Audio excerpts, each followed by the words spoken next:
Bonjour à tous, je suis heureux de vous retrouver pour ce nouveau tutoriel. Alors aujourd'hui on va parler de l'incrustation. Donc encore une fois, je vais me servir d'images, mais le principe sera exactement le même en vidéo. Alors l'effet qu'on va voir aujourd'hui, c'est l'effet Ultra Key, donc incrustation sur fond vert.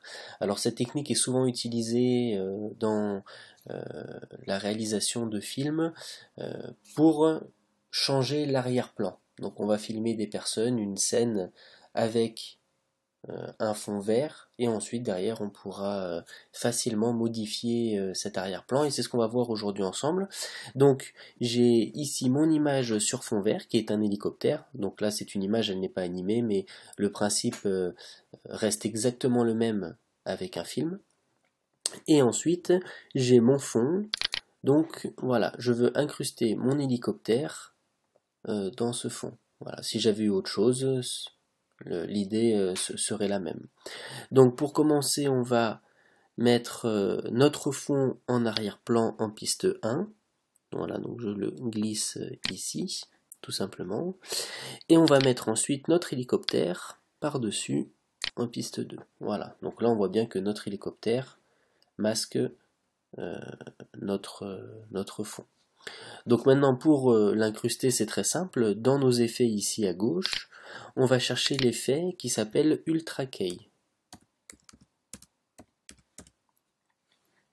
qui est ici. Voilà. On sélectionne notre hélicoptère. Voilà, hein, piste 2, ça correspond bien à l'hélicoptère. Et on va appliquer en double-cliquant l'effet dessus.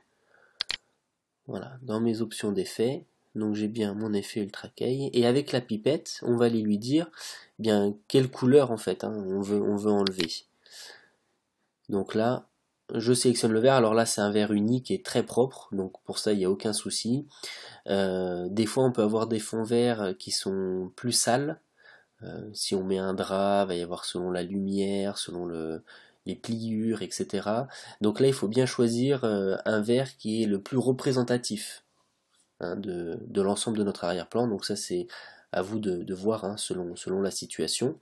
Donc je sélectionne, et là, voilà, automatiquement, le fond disparaît, et on arrive donc sur l'écran. On peut passer en dynamique, voilà, au niveau du rendu. Donc là, ça s'est fait propre, il n'y a aucun souci. Pourquoi? Parce que le fond vert était vraiment uni, il était parfait, il n'y avait aucune saleté, aucune imperfection. Maintenant, ce qui peut se passer lorsqu'on a un fond avec des ombres ou avec des pliures, enfin voilà, quelque chose qui n'est pas net, il est intéressant de faire des petites retouches. Et pour cela et pour bien le voir, on va ouvrir le moniteur de référence. Donc vous allez dans Fenêtre, et on choisit moniteur de référence. Voilà. Et là, on va passer, donc oui, on va masquer le fond.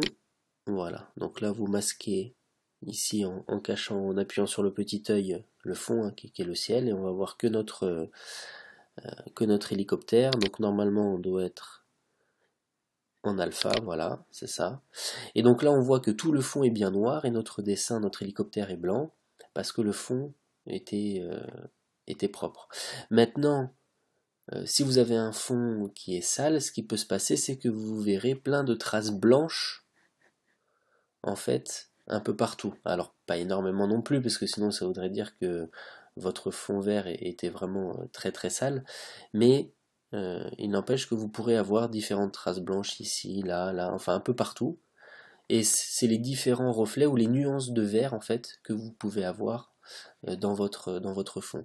Donc là, en fait, vous allez dans Génération de cache, et normalement, en jouant juste sur l'ombre, en l'augmentant ou en la diminuant, ben vous verrez les traces blanches disparaître jusqu'à ce que vous puissiez avoir un rendu le plus propre possible.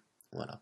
Donc d'une manière générale, si vous devez filmer avec un fond vert, essayez de faire en sorte que la lumière soit bien homogène partout, essayez de faire en sorte que si vous utilisez un drap, qu'il soit bien repassé, qu'il n'y ait pas de traces, de traits. Euh, voilà, essayez de faire quelque chose de propre, sinon après, eh bien, vous devriez essayer de rattraper tout cela au montage. Plus le verre est propre et net, et moins il y aura de retouches à faire, comme on l'a vu là, juste avec l'effet, en sélectionnant le verre, directement ça s'est bien incrusté dans mon image. Voilà pour aujourd'hui, donc sur cet effet ultra key qui est très intéressant et très utile hein, pour facilement changer le background ou l'arrière-plan de nos images. A bientôt pour de prochains tutos.